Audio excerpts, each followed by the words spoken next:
Vijayawada Stella కాలేజ్లో information corner సెంటర్ను MP Kesineni చిన్ని ప్రారంభించారు. త్వరలో స్టెల్లా కాలేజ్లో స్కిల్ డెవలప్మెంట్ సెంటర్ ఏర్పాటు చేసేందుకు కృషి చేస్తానని తెలిపారు. మహిళలు ఎంటర్‌ప్రెన్యూర్‌గా మారేందుకు సహకరిస్తామని ఎంపీ కేశినేని చిన్ని తెలిపారు. అవకాశాన్ని ఉపయోగించుకోలేక చాలామంది హైదరాబాద్లో, బెంగళూరులో, అమెరికాలో సెటిల్ అయిపోయి ఎంటర్‌ప్రెన్యూర్లు అందరూ ఇక్కడ లేకపోవడం వల్ల విజయవాడ చాలా మిస్ అయింది.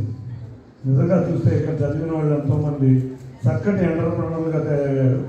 అందరూ కూడా చక్కగా వాళ్ళ రంగాల్లో రాణిస్తున్నారు.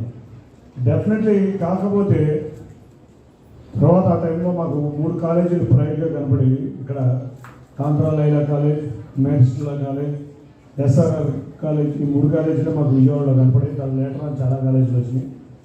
ఆ సమయంలో ఈ కాలేజీ మేము ఇక్కడ ఒక అడ్మిషన్ అంటేనే ఒక ప్రైవేట్గా గుర్తింపు ఉండే టైంలో స్థాపించబడిన కాలేజీ.